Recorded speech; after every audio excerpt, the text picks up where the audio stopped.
Goa. India's most popular beach destination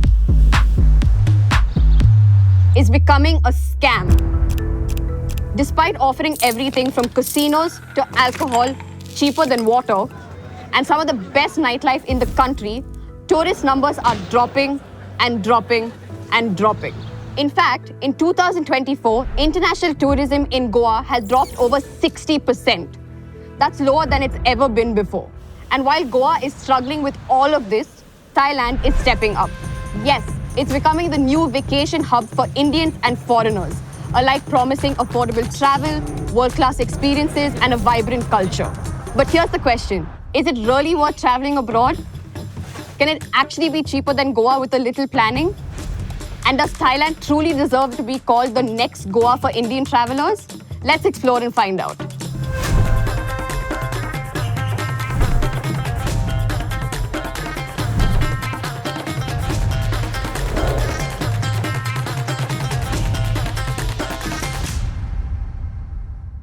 So last year, my friends and I decided to plan the ultimate vacation. We thought, what place better than Goa?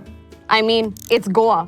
Beautiful beaches, the best vibe, and all those trips I'd taken with my family when I was younger. I remember them like they were yesterday. The clean beaches, the amazing food, and how everything was so chill yet so exotic. It was really the place to be. But last year, when we actually got to Goa, it wasn't the Goa I was hoping for.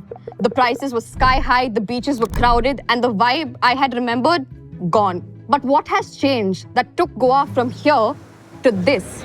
In this video, I will compare flight costs, stays, experiences, food, and scams. Let's start off with the easiest comparison, and the only one in which Goa still holds an edge over Thailand: the flight costs. So I took a flight from Bangalore, and the tickets were quite affordable, costing me around 8,000 rupees in total.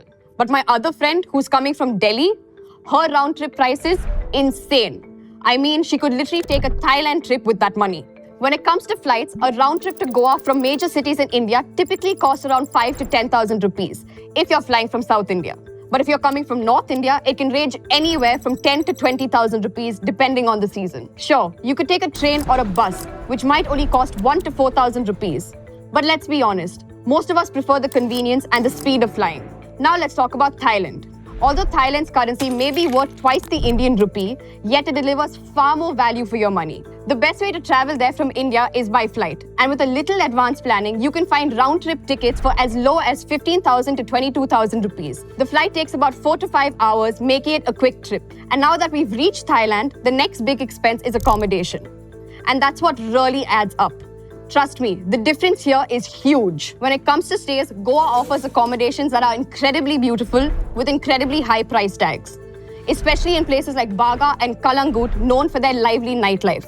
When it's an off-season, it can cost anywhere between 6 to 7,000 rupees for 2 people. And the same would cost as high as 20,000 rupees during the peak season. In contrast, a stay in Thailand's most popular destinations such as Bangkok or Phuket are super affordable. You can get a room from 2,500 to 3,000 rupees a night in areas like Sukhumvit and Silom, with same and sometimes even better amenities. Even during peak season, the prices only go up by about 1,500 rupees.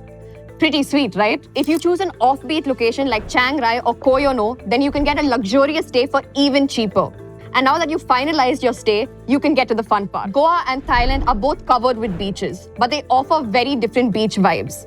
In Thailand, I can wear a bikini and feel free, something I can't always do in Goa, where places like Baga are filled with eve teasing and judgment. As a solo female traveler, Thailand has always felt safe. Even surveys have proven it, where it is consistently ranked higher in safety than Goa. In Goa's busiest spots, unwanted attention is unfortunately common. And while Goa's beaches can be murky and overcrowded, especially during peak season, Thailand's beaches like those in Phi Phi Islands, Railay, and Phuket are famous for their crystal clear turquoise waters that stay pristine no matter how many tourist visits. And what's a beach without some water sport activities? Here's where Thailand really stands out. Not only are activities like scuba diving and jet skiing really affordable, they are also way more flexible. A scuba diving session in Thailand can cost from 3 to 5,000 rupees, while jet skiing is just 1,500 to 3,000 rupees. In Goa, those prices can jump from 4,000 to 7,000 rupees for diving and 2,500 to 5,000 for jet skiing. And in Goa, you always need an instructor for jet skiing, which can feel limiting as I don't want to feel like a Rapido rider out at sea. And now for my favorite part of the trip, food. To be totally honest, I love both places in terms of food. From Goa's unique blend of Konkan, Goan, North Indian, South Indian, Portuguese, and other European cuisines, to Thailand's equally fascinating blend of local flavors with global cuisines. But one clearly stood out to me over the other. In Goa, a thali or a meal at a local Goan cafe typically starts around 200 to 300 rupees, which is affordable but doesn't offer the most gourmet experience. Whereas in Thailand, food is the biggest highlight. You can walk into a food court at the Siam Paragon Mall in Bangkok and enjoy Michelin star level meals in restaurants like Blue by Alan Ducasse, Ignif Bangkok, and Ban Tepa. Over there, you'll find Michelin star food for just 200 to 300 rupees. Whether it's street food or fine dining, Thailand is just unbeatable. And oh, 7-Eleven shops are everywhere. If you're on a budget, you can grab a meal there and still find it healthier than most places in India. For example, those popular jelly drinks in Thailand have only about 30 to 50 calories for 150 grams, while a 100 ml fruity in India has about 130 calories. It gets better. You get healthy snacks like onegiris and cheese sandwiches for just 70 rupees. Plus, they offer 3 sauces instead of the usual tomato ketchup you get in India. These little things really make your travel experience better. So is Goa dead? Maybe not, but Thailand is clearly winning.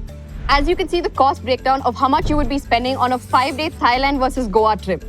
So, which one would you be choosing?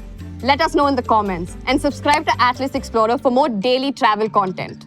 In my next video, I'll show you how to do your first international trip for under 50,000. Flights included.